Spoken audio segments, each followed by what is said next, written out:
Welcome. In front of me is a OPPO Reno 3 Pro, and today I'll show you a couple tweaks and tricks that I can do on this device. So we're going to begin with the dark mode, which you can find when you pull that notification panel, and it's this little sun icon right here. When you toggle it on, it goes through animation, and there we go. So now the device is in dark mode. And it also includes things like your apps. So for instance, you can see there's your dialer app. If you go to your messages, it's also in a dark mode. Your Chrome should be as well, or well, I guess it ain't.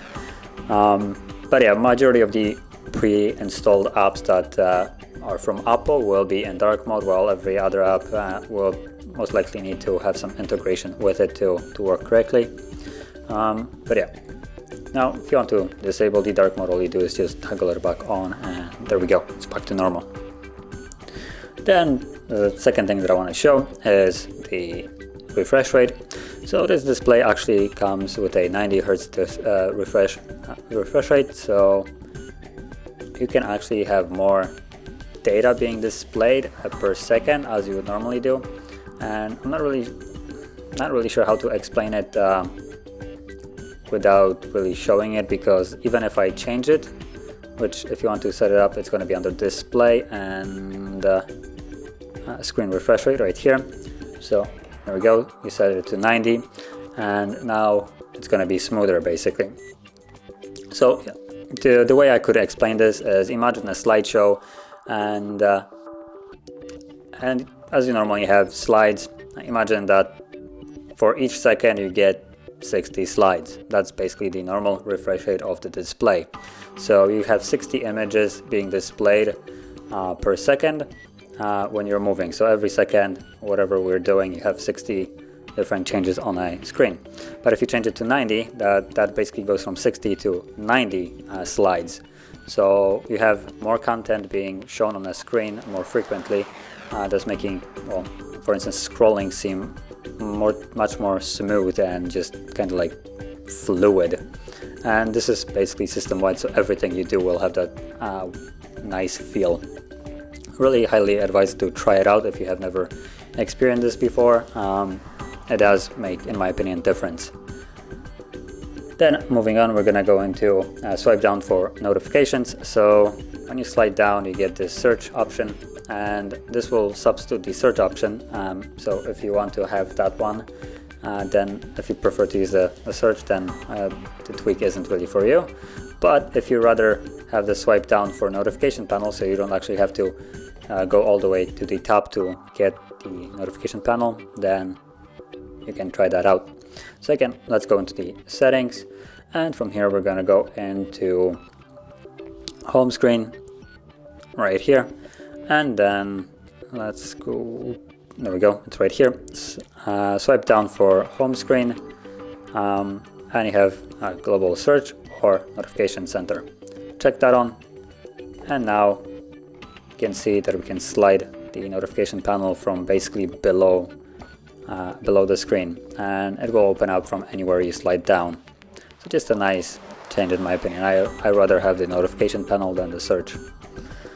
Then moving on, it's going to be the animation speed.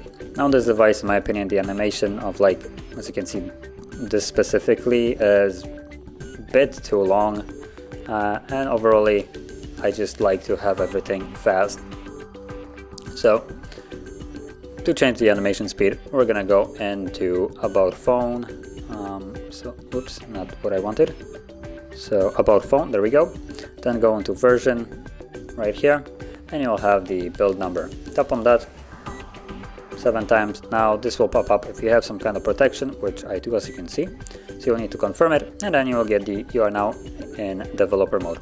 So from here, go back to the main settings page right here, and you want to go into additional settings where you will find the developer options. So right over here, and from here we will find the animation speeds. So let's just look for that. I think I already passed it. There it is. So you have window animation scale, transition animation scale, and animation duration scale. And each one of them is by default set to 1.